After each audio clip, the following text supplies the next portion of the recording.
Se na escuridão da vida tu não sabes pra onde ir, se anda cheio de motivos pra parar e desistir, uma coisa eu te digo, preste muita atenção. Jesus Cristo é a saída, Jesus Cristo é solução. Ele é mais que uma resposta, é a mão que te conduz quando tudo está escuro. Ele é a própria luz, é a fonte da esperança, da alegria e do prazer. Ele é a única saída pra tua vida renascer. Os problemas e as tristezas não vão mais te dominar. Muita paz e segurança em Jesus tu vais achar. Pela estrada deste mundo Ele vai te esperar, e ao mostrar-te a saída vai sorrir e te abraçar.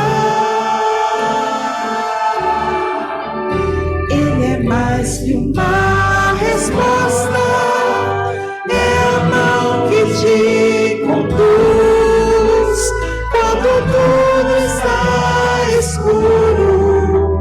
Ele é a própria luz, é a fonte da esperança, da alegria e do prazer. Ele é a única saída pra tua vida renascer. Jesus Cristo é a saída pra tua vida renascer.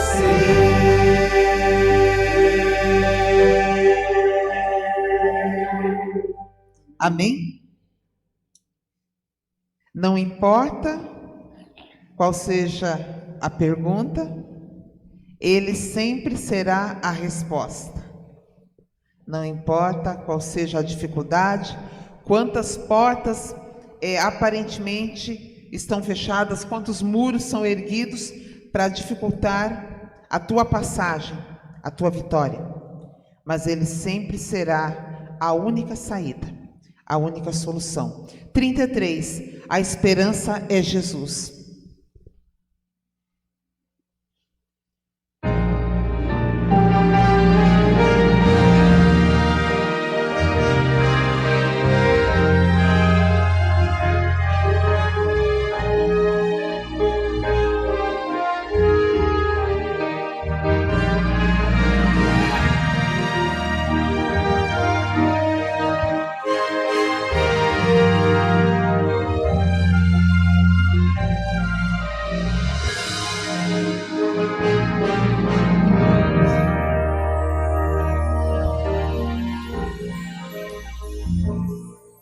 Não há esperança alguma para um mundo onde Deus não está. Não há esperança de amor e de paz, onde o ódio deixa marcas fatais. Não há esperança de vida naqueles que não amam a Deus. Não há esperança de um mundo de paz se o homem deixa Deus para trás.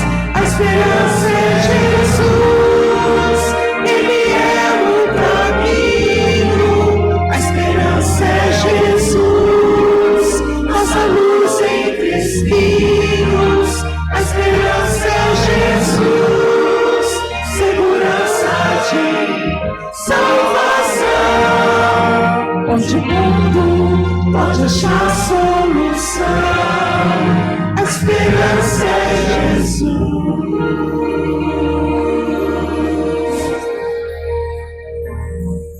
Só há esperança e certeza naquele que é vencedor. Só há esperança no nome de Deus para um povo que não tem mais amor. A esperança é Jesus, Ele é o caminho. A esperança é Jesus, nossa luz entre espinhos. A esperança é Jesus, segurança de salvação, onde o mundo pode achar solução. A esperança é Jesus.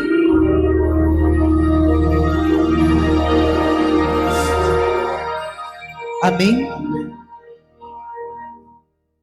Para o tempo que vivemos, o tempo que urge, preocupante, alarmante, onde nós vemos pessoas correndo de um lado para o outro sem ter uma resposta. A esperança sempre será Jesus. Coloquemos em pé, hino 361.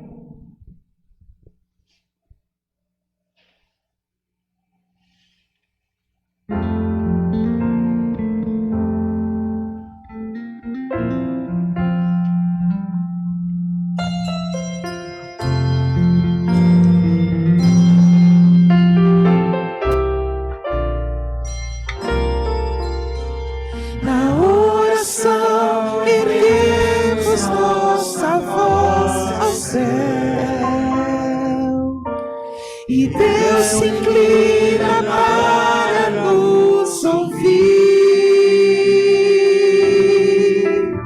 São tantos os anseios que queremos entregar,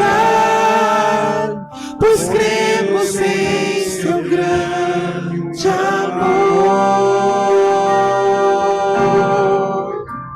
Problemas se resolvem pelo seu poder, enfermos são curados pela fé, os lares destruídos são erguidos outra vez, a vida nova então se faz. Deus nos ouvirá, nossa voz atenderá, se com fé nos achegamos aos seus pés. Santo é o nosso Deus, grande é o seu poder, nosso coração humilde em contrição, derramamos em suas mãos, cumpra-se em nós então o seu querer. Aquilo que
Amém?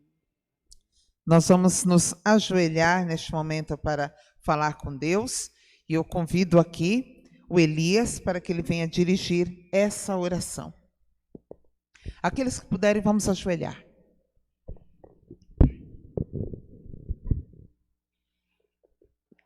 Querido Deus, amado Pai, quão bom e maravilhoso, Senhor, é estarmos em Tua casa. Obrigado, Senhor, pela metade da semana, pelas bênçãos recebidas e pelas que vamos receber também. Queremos te pedir uma unção, Senhor, completa sobre cada pessoa que está aqui nessa noite. Que através dessa unção nós possamos visualizar saúde, paz, união e, acima de tudo, Senhor, o desejo cada dia mais de estar um dia contigo nas mansões celestiais. Queremos, ó Deus, nesse momento, colocar todos os pedidos e agradecimentos da Tua igreja nessa noite. E alguém em especial, uma família especial, da irmã Sandra, que perdeu a sua mamãe, que a levou para aquele local enquanto ela descansa para um dia receber a coroa da vida. Por favor, Senhor, conforta a família, para que nós possamos vê-los bem, erguidos e confiantes em Cristo Jesus. Abençoa a irmã Mônica, que irá trazer a mensagem nessa noite. Ela possa ser conduzida pelo Espírito Santo e que nós possamos entender a Tua mensagem nessa noite para nós. Te pedimos essas bênçãos em nome de Jesus. Amém, Senhor. Amém.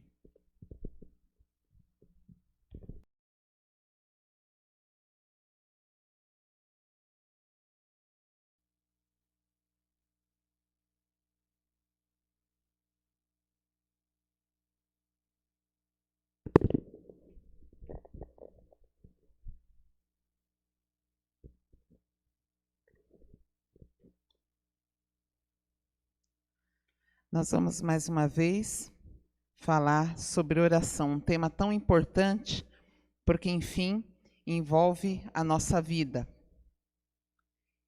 A oração, ela é abrir o coração a Deus como fazemos com amigo. Nós temos tanta facilidade, até mesmo para falar com estranhos, né? Eu vejo isso, muitas vezes estou no ponto de ônibus para voltar para casa, e tem aquelas pessoas, as mais idosas, assim, principalmente, eles começam a puxar assunto, você nunca te viram na vida, e começam a puxar assunto, né, com a gente. E aquele tempinho que um está esperando seu ônibus, o assunto vai rolando como se a gente conhecesse. Muitas vezes você fica sabendo até coisas mais íntimas, porque eles vão falando, né? Então, assim, quem dera a gente tivesse essa facilidade para falar com Deus. E nós precisamos. Nós cantamos nessa noite o hino inicial, que muitas situações, enfermos são curados em resposta às nossas orações, os lares destruídos podem ser restaurados, erguidos novamente, aquelas coisas que nós pedimos em favor de alguém, Deus, Ele é o único que sabe como responder, enfim, tudo isso em favor de uma oração intercessora. E eu gostaria que nós vamos ler alguns versos nessa noite, mas que o primeiro verso que você abrisse fosse em Lucas, capítulo 17. Nós vamos estar percorrendo um pouco a Bíblia entre Antigo e Novo Testamento. Lucas 17. Esse vai ser o primeiro verso.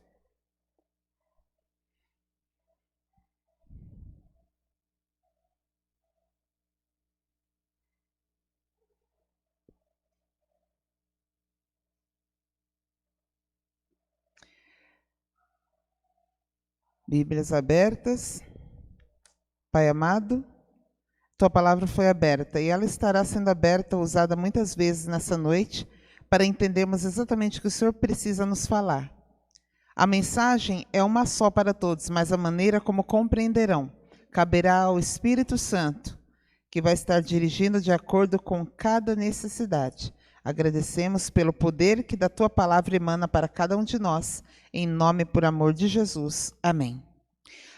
Lucas 17 é interessante quando Jesus ele vai deixando vários ensinamentos para o seu povo.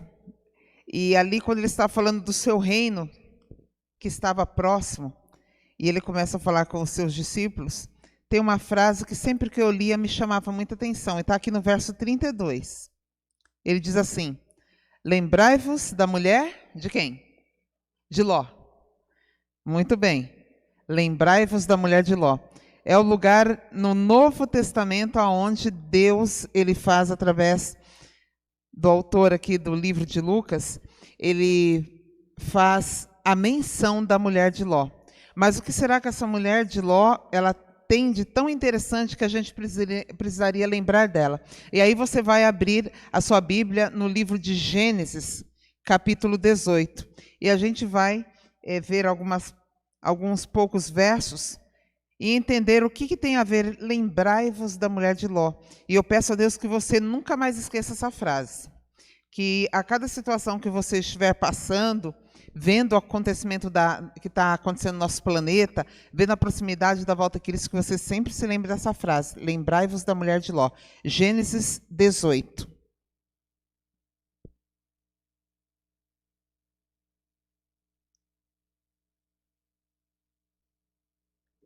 Gênesis 18.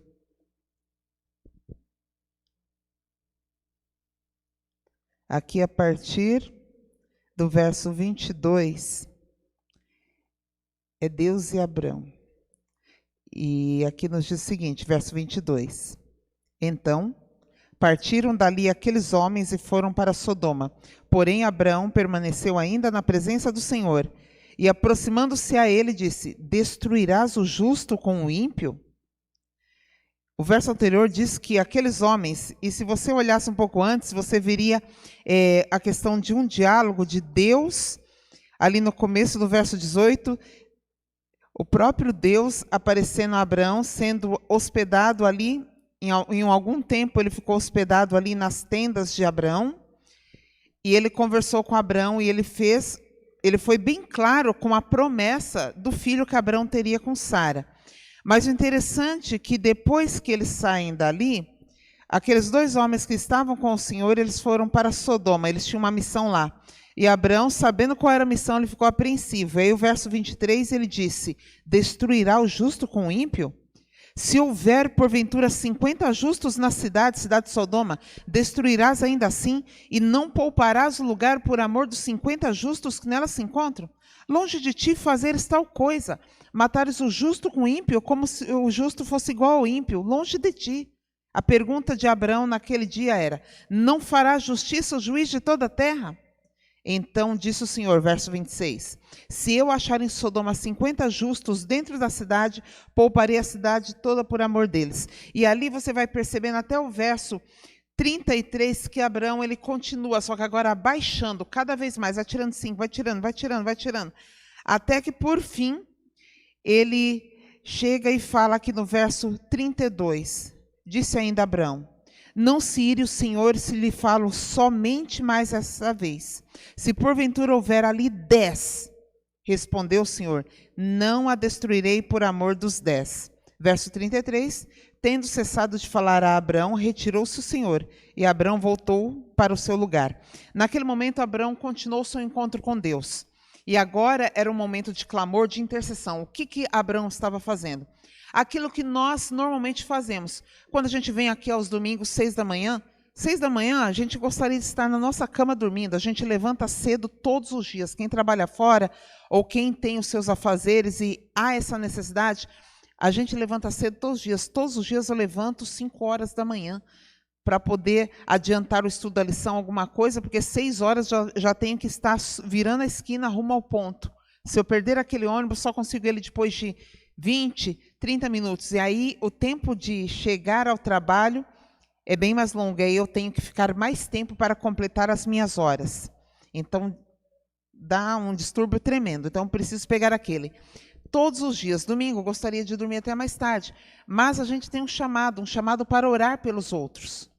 Se fosse só por mim, eu ficava lá em casa orando. Mas há necessidade de a gente se encontrar em grupo para orarmos uns pelos outros. Isso é o que nós aprendemos com Jesus e os seus discípulos. Jesus tinha suas orações particulares? Tinha. Ele ia para o monte orar, falar com o Pai. Mas ele passava um bom tempo ensinando os seus discípulos, estava sempre em espírito de oração com eles, sempre buscando. E ele recebia poder para transformar vidas. E hoje, quando nos reunimos para orar, um culto de quarta-feira, poderíamos estar em casa. Cansados do trabalho, a gente podia estar em casa, lá deitando, dormindo um pouco no sofá. Ou já indo direto para a cama, mas a gente está aqui. Orar muitas vezes por pessoas, alguns pedem para nós orarmos, mas outros nem querem as nossas orações. Outros estão tão em inimizade com Deus, que eles já não querem ouvir mais nada. E o único recurso que nós temos é orar por essas pessoas, porque elas são preciosas para nós, e a gente não consegue aceitar isso, que elas não querem saber de Deus. Então a gente continua fazendo que nem Abraão, insistindo. O objetivo da oração não é mudar a Deus, mas é sermos mudados através das orações, que serão respondidas. Positiva, negativa, não importa. Através de um período de espera para ter uma resposta que nem sempre virá no momento, nem sempre virá no pacote que eu quero, como eu quero, mas virá da maneira como será necessário para mim. E isso era o que Abraão estava fazendo. Quando a gente começa a ver um pouco da história dele, quando Deus fez o chamado para Abraão sair da sua terra, era para sair ele com tudo o que ele tinha. O que ele tinha era sua esposa e tinha os seus servos. Tinha alguns servos. E outros foram nascendo durante o percurso, né? Ló, ele foi criado ali pela família, pelo avô, pelos tios, todo mundo ali se uniu para criar, porque, enfim, o pai de Ló morreu. Ele ficou órfão ali e a família se uniu para socorrer. Não sabemos exatamente a idade que Ló tinha quando seu pai, Arã, morreu, mas, enfim, todos se preocuparam e cuidaram dele.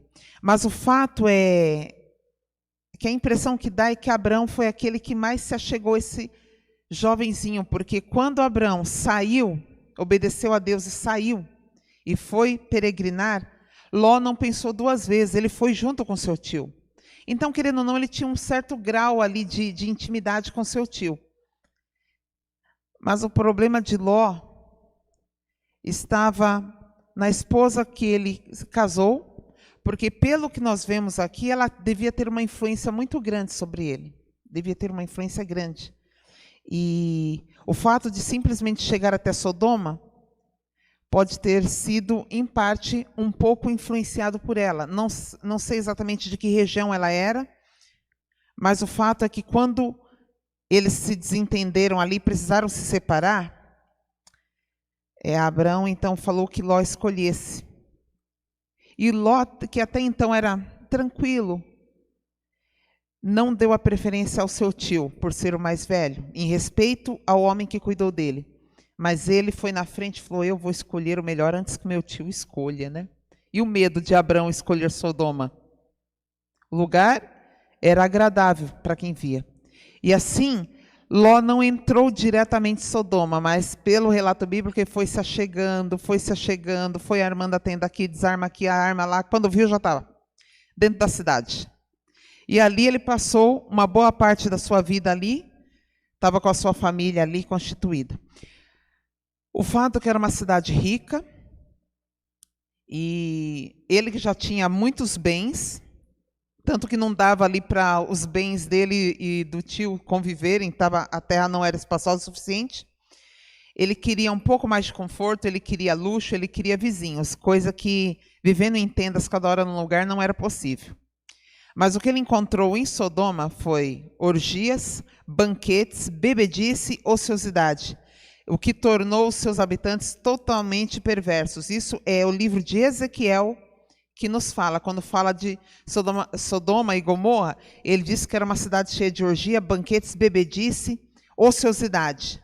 Eles eram totalmente perversos. O fato é que a última noite de Sodoma chegou e eles não entenderam.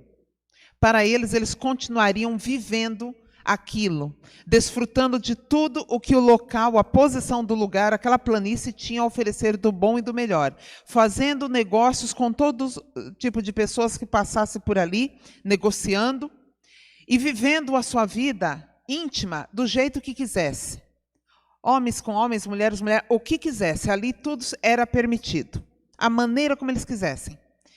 Como diz, ninguém ali tinha moral suficiente para dizer isso aqui está errado. E ninguém tinha coragem também para se levantar e falar está errado, porque era um contra uma multidão. E o medo de morrer nas mãos de quem fazia aquelas coisas, matar, era o de menos. O fato é que Ló, ele foi diretamente para o abismo, quando ele escolheu aquele lugar para morar. Abrão sabia disso, mas não podia influenciar, a não ser através das orações. E eu creio que mesmo quando Ló se foi, saiu de casa ali, das tendas, Abrão foi junto em pensamento e sempre orando por ele. Abrão era assim, não tinha como ser diferente. E por isso Deus o escolheu. Ele era a diferença naquele local. O fato é que a última noite chegou, ninguém percebeu que algo estranho estava prestes a acontecer. A única coisa que perceberam ali na cidade foi que chegaram 2 homens estranhos, não eram do lugar, e eram provavelmente homens que chamavam atenção, que eram os anjos. Mas eles não sabiam que eram anjos, eles não tinham aquele grau de intimidade com Deus, então eles não conseguiam reconhecer um mensageiro celestial, e ali estavam 2. O fato é que aquele mensageiro não foram para alertar ninguém. O que poderia ter sido feito por Sodoma, Deus tentou de todas as maneiras, mas eles não queriam. E Deus, quando Ele traz um juízo, é quando a situação não tem mais o que fazer. Quando se esgotaram todos os meios que Deus ali tinha, não porque Ele seja incapaz de fazer algo, mas porque a pessoa foi tão longe que não quer mais. Então, não tem mais o que fazer. Ainda que criasse uma outra maneira, a pessoa não quer. E a cidade de Sodoma não queria a intervenção de Deus. Eles não queriam ser diferentes. O fato é que Ló estava lá. E Abrão tinha ainda a esperança que Ló recobrasse seu juízo e saísse daquele lugar. Ló, agora, ele estava conhecendo quem eram os seus vizinhos. Precisou viver ali no meio e ver quem eram aquelas pessoas. Quando aqueles anjos chegaram ali, Ló, ao entender quem eram os seus vizinhos ali da cidade, ele olhou para aqueles 2 e falou, venham para minha casa, não é seguro ficar aqui. Era costume nas cidades, a pessoa chegava, tinha um lugar tipo uma praça, e quando eles não conheciam ninguém ali, eles poderiam dormir, passar a noite ali. Era um direito deles. Mas Ló sabia quem eram os moradores de Sodoma. E ele falou, venham para minha casa, não é seguro ficar ali. Ele sabia. E foi só ele colocar aqueles homens para dentro de casa, todo mundo, os olhinhos da cidade inteira já entenderam que aquele estrangeiro entre eles já estava tomando a frente e tentando destruir as suas intenções. E eles foram para a casa de Ló, cercaram, os homens daquela cidade cercaram, e então eles disseram, Ló, manda os homens aí para fora, a gente quer ter uma conversinha bem íntima com eles, vem para cá. A gente quer conhecer eles, e conhecer na maneira como a Bíblia descreve, intimidade. E Ló disse não. O negócio era tão grave que Ló falou, não, eu mando as minhas filhas. Ele tinha filhas. Mas ele entendeu que ele tinha que proteger aqueles estrangeiros ali na sua casa. E ele estava a ponto de mandar as suas filhas realmente. Como nós temos o caso da concubina do levita, ela foi colocada para fora. Para que o homem pudesse ser preservado. Então, assim, é assustador você pensar nisso. Quem em sã consciência colocaria sua filha para uma cidade inteira, sabendo o que iria acontecer? Mas o fato é que Ló já estava tão contaminado com Sodoma, que embora ele tentasse ser diferente em algumas coisas, outras ele ainda mantinha os costumes do lugar onde ele vivia. Aquilo era comum naquele lugar.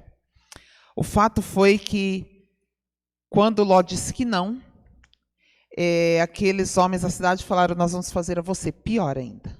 E então os anjos abriram a porta, cegaram eles, e a gente conhece bem essa história, cegaram aqueles homens, imagina, cegaram uma cidade inteira. Eles não conseguiam achar a sua casa, mas foram tateando, foram embora, deram sossego. E então, naquele momento, os anjos dão a mensagem a Ló. Era como se dissessem, Ló, as orações do seu tio foram atendidas.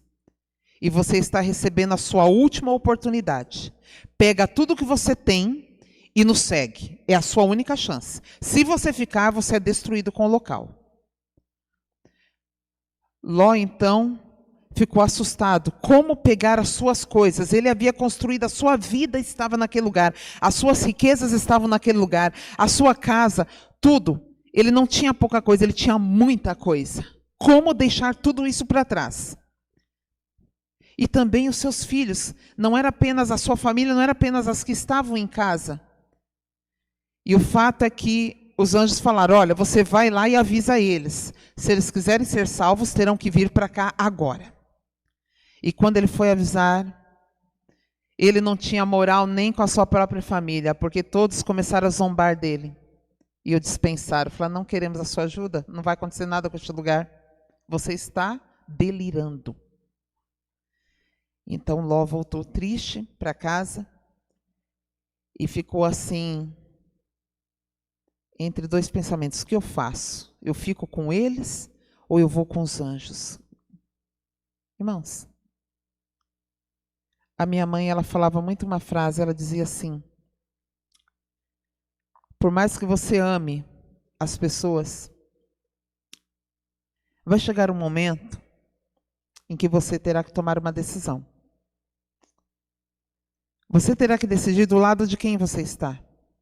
Porque pode ser que quem a gente ame não queira estar do mesmo lado que nós. E o que nós vamos fazer? É algo para a gente pensar. A gente pede que essa pessoa aceite. Mas a pergunta é, se ela não quiser aceitar? A gente viu durante toda a história, muitas pessoas estavam caminhando juntas, mas chegou um momento que a decisão que cada uma tomou as separou. Jesus, quando ele falou dos eventos finais, ele disse, estarão dois no campo, um vai ser levado, o outro vai ficar. E ele deu vários sinais.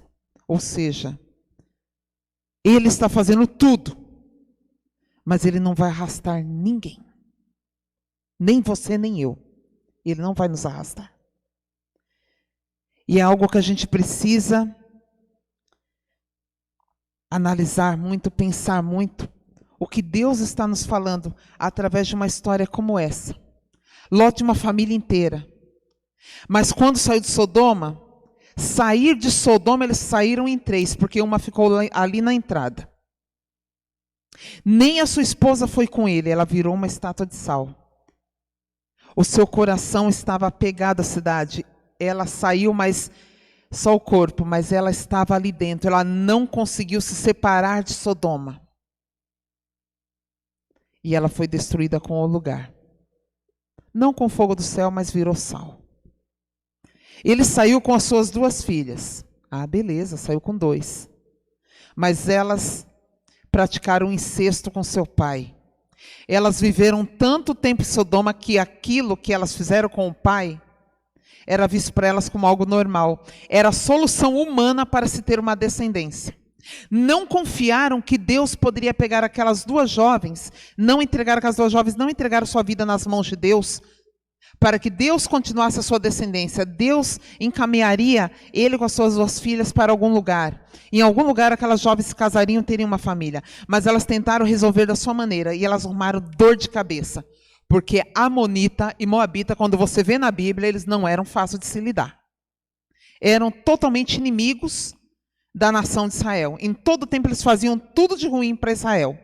E foram gerados lá atrás. Quando elas tomaram essa decisão, elas não podiam imaginar o que dariam seus filhos, a descendência deles. Mas trouxe transtorno, porque foi uma decisão humana. Deus não foi consultado. Aqui nos diz que Deus, Ele levanta intercessores para um mundo que vive do prazer, dos vícios, da perversidade sem limites. Quando os arautos do Senhor clamam a mensagem, são tratados com indiferença, zombaria e desprezo. Assim como no passado, Noé foi tratado com zombaria e desprezo. Nunca tinha chovido. Após isso veio a descendência de Abrão. Ló fazia parte ali era o sobrinho. E eu creio que Abraão muitas vezes alertou os seus, mas nem toda a família de Abraão quis segui-lo. A sua esposa seguiu ali firme, mas ficou para trás, irmão.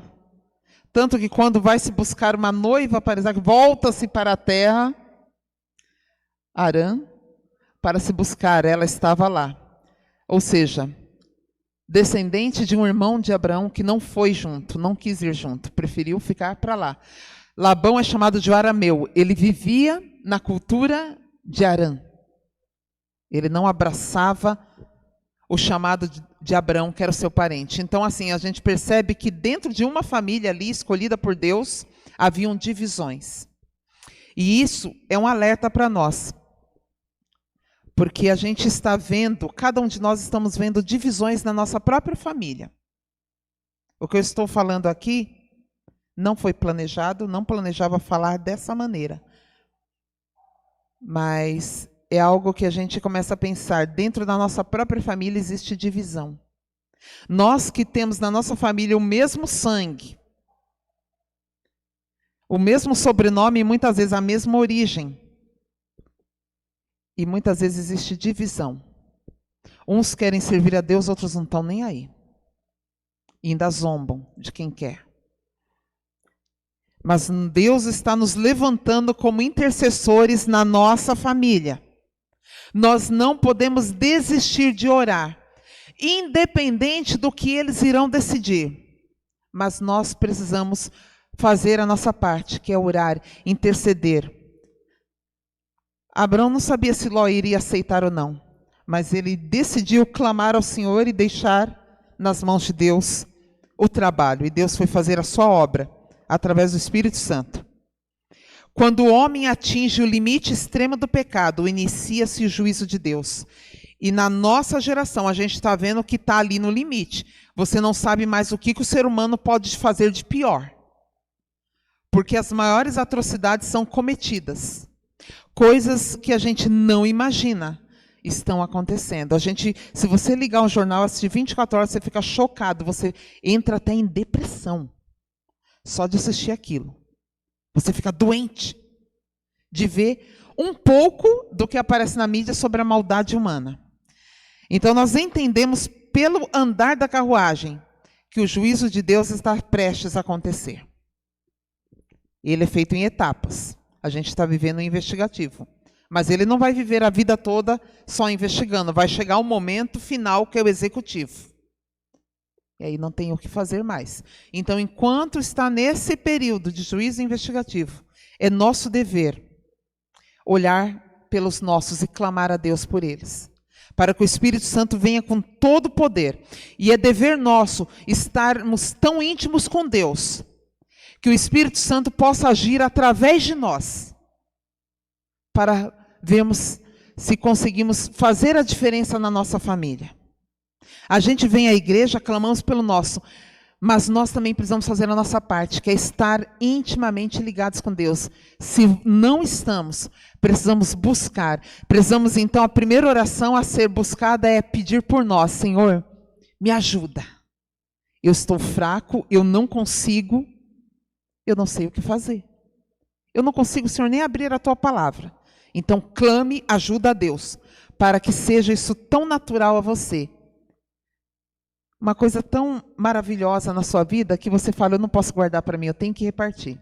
E você só vai conseguir repartir com os seus aquilo que você tem. E se você não tiver nada, você não vai ter nada a fazer por eles.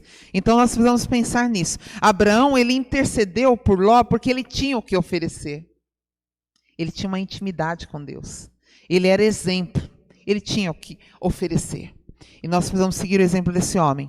Aqui nos diz que Deus não afrouxou os seus reclamos. Em breve voltará a chover fogo e enxofre. Um dia choveu fogo e enxofre sobre Sodoma e Gomorra. Destruiu. Mas em breve voltará novamente. E a humanidade ficará estarrecida. Que nem Deus, nem seus arautos estavam brincando. Eles entenderão que não era brincadeira. Nós oramos por desconhecidos, vizinhos, parentes. Mas eu vou falar para vocês uma coisa que eu aqui me dói muito. A gente vê a zombaria de quem está lá fora que não conhece nada. Dói. Mas a dor maior é alguém que um dia andou nesse caminho e hoje está zombando. Quem conheceu a salvação e está pisando. Quem um dia teve a sua vida comprada na cruz Calvário e está ali pisando em cima do sacrifício. Alguém que um dia conheceu o caminho e hoje está fazendo pouco caso. Isso é o que mais dói. Porque um dia vai ser cobrado. E a gente sabe disso. Não podemos desistir, como muitos fizeram, nem nos demorar com o bico do maçarico na nuca. Ló fez isso. Quando ele saiu de Sodoma, era como se o bico do maçarico tivesse ligado na nuca dele e já esquentando. Quando ele saiu, estava prestes a estourar em Sodoma. Tanto que a gente falou, nós vamos segurar até você subir. E falou, foge para o monte. E mesmo assim ainda quis fazer as coisas do jeito dele. Precisamos não fazer as coisas do nosso jeito. Mas quando Deus nos diz, vá por aqui, é por aqui. E Ele vai indicar e Ele vai fazer acontecer. Não podemos ficar adiando as nossas decisões quando se falam da eternidade. Porque é pouco tempo que nos resta. E o convite nessa noite é, vamos sair de Sodoma? Que nós possamos realmente compreender o que Deus tem a falar a nós a cada instante. Eu não sei como é lá na sua casa, no seu cantinho de guerra ali, você e Deus, mas procure ter um lugar assim, um espaço que seja só de você e dele, para que você possa fazer ali o seu momento de intercessão, o seu momento de intimidade com ele. É importante o culto em família? É sim, mas também precisa do culto particular. E você vai ver o agir de Deus. Quando o povo de Deus ora, a gente vê o lugar tremendo. A gente vê o agir de Deus, a gente vê prisões sendo abertas sem mãos, a gente vê muralhas sendo arrebentadas com mãos invisíveis, a gente vê um mar se abrindo, a gente vê e até caminha sobre as águas. Mas precisamos viver um grau de intimidade com Deus tremendo, que Deus estará agindo através de você. Seja um canal de bênção para a sua família. Você não pode salvá-los, pegá-los e colocá-los diretamente no céu, mas você pode ser um instrumento de Deus para alcançar essas pessoas. Você é um instrumento que Ele quer usar. Então, instrumento de Deus, se consagre para que você possa ser usado. Não importa o quanto você conhece de Bíblia, mas o que importa é você conhecer o Deus da Bíblia. Se você conhecer Ele e buscá-lo, Ele vai se deixar achar. Amém? Coloquemos em pé para orarmos. Querido Pai que estás nos céus, aqui está um grupo de intercessores. Pode ser que entre nós, entre esse grupo, alguns aqui ainda não entenderam o chamado que o Senhor está fazendo a eles. De estarem orando, clamando, suplicando pelos seus vizinhos, pelos seus familiares, pelos seus parentes, pela própria vida, ó Senhor Deus. O mundo está caminhando rumo à destruição. Por vezes a gente acha que não passará até mesmo deste ano. Mas ao Senhor está essa resposta, quando o Senhor virá nos buscar. E nós não podemos ficar simplesmente nos preparando, nós precisamos estar prontos. Porque se o Senhor chamar a qualquer um de nós para descansar numa sepultura, como iremos para essa sepultura? Prontos para a manhã da ressurreição ou completamente perdidos? Então precisamos, Pai, em primeiro lugar, nos fortalecer em Ti, na Tua palavra, com muita oração, com muita entrega, para que aí sim sejamos instrumentos em Tuas mãos e assim outros tenham essa oportunidade de conhecer a Tua verdade. Queremos ver, Pai, a nossa família toda na eternidade, mas não podemos arrastá-los. Porém, não podemos ficar parados olhando eles caminhando para o abismo. Precisamos fazer algo. E quando as palavras nos são proibidas de falar alguma coisa para eles, a oração entra em ação. Ela deve entrar em ação. Então, Senhor Deus, levanta aqui nessa igreja um grupo de intercessores, pessoas que tenham amor pelas almas, pessoas que estejam preocupadas com o que está acontecendo ao redor, pessoas que olhem ao seu redor e vejam naquelas pessoas caídas pelo caminho, pessoas que precisam do teu amor, pessoas que que tiveram as suas vidas garantidas ali na cruz do Calvário, mas que estão titubeando em aceitar ou não. Elas podem ter a salvação, mas elas não sabem se querem. Então cabe a nós revelar quem é Cristo, para que então elas possam tomar a decisão mais acertada da sua vida. Porque é isso que nós queremos. E o Senhor quer também que todos se salvem, que todos cheguem ao arrependimento. Então, Senhor, começa mudando a cada um de nós. Cada um de nós aqui precisa de mudanças, para que possamos ver o Senhor agir. Leva-nos em segurança para casa, Senhor, e permita-nos pensar em tudo aquilo que o Senhor falou conosco nessa noite, e nos mostra o que nós podemos fazer, como podemos fazer a diferença onde nós estamos. Ajuda-nos a sermos melhores. Te agradecemos, em nome e por amor de Jesus. Amém.